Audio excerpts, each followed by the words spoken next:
Welcome back, guys. Hey, let's take a look at some of these theorems about power series convergence first. There's really three situations that we're going to run into. Um, One, we might be at the case where our power series is going to converge no matter what value of x is placed in, no matter what value is replacing x. And so therefore, this series will converge for all, we would say it converges for all real numbers. The radius of convergence will be infinite. And the interval looks like this, the interval negative infinity to infinity. The second case is probably the most common. There is a particular radius of convergence, r, and that number might be 5. And then what we're saying is then all values of x that are within 5 units of the center of the polynomial will cause that power series to converge. Anything outside that radius will cause the series to diverge. And so therefore, we'll recognize that when we do our convergence test, we're going to wind up at an expression that kind of looks like this, that the x minus a has to be less than some number, and that number will give us the radius. And we could expand that and write this without absolute values, and it gets us the interval of convergence. I'll discuss that in a minute. The third case is kind of rare. The series might only converge at the center of the polynomial, in which case the radius is 0 and there is no interval. Let me talk about that case number 2 just for a minute. Let's suppose that we were to realize that the series will converge if, let's say, the center of the polynomial is 2, and we wound up thinking that if x minus 2 is less than 3, the series will converge. That tells us, since the center of the polynomial would be 2, that the radius is 3. So any number, any value of x that is within 3 units of the number 2 will cause this to converge. So an expression like this tells us that the radius of convergence is 3. But if we write this without absolute values, it would mean this: x minus 2 is less than 3, and x minus 2 is bigger than negative 3. So if I added 2 to both sides, I would get x is less than 5. And if I added 2 over here, it would become negative 1. So the interval of convergence is the interval x is between negative 1 and negative 5. Now, one more thing we're going to have to watch out for is that this interval may include the endpoints.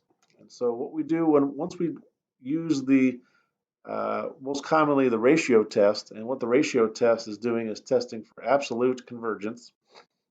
We often have to check the endpoints.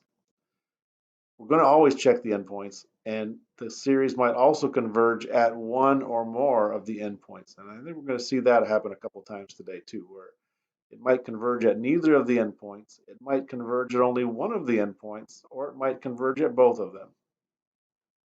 Let's jump in there and look at our first example. So I've got the power series here, where each general term is x to the power k divided by k factorial. We can recognize from the form that the center of the polynomial is x equals 0. Notice we're looking for in the general term the expression x minus a to the k, and this time there is no minus a, it's absent there, so we're saying the center point is 0. The best test to use for most of these to determine the radius of convergence and interval is the ratio test. So we just recall that in the ratio test we're dividing the two consecutive terms. Since we're using k here, the k plus first term divided by the kth term. So what we want for convergence is the limit when k approaches infinity of the k plus first term divided by the kth term. We want that to be less than 1. Now, if this were a alternating series, but in any case, we'll probably do this every time. We're really testing for absolute convergence, and so we're going to put absolute values around this expression. We want that expression to be less than 1. So in this particular case, the general term is x to the k over k factorial. So what we want to have happen is the limit as k approaches infinity.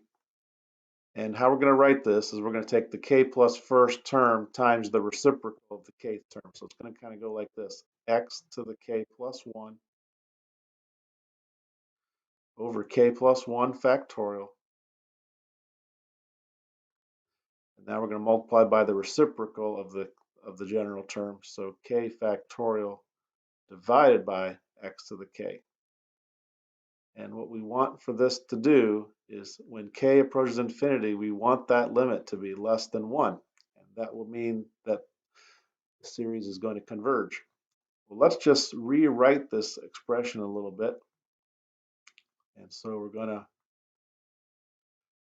bring the two powers of x together, all right, as x to the k plus 1 over x to the k. And then we're going to bring the factorials together, k factorial over k plus 1 factorial. And we'll do a little simplifying there.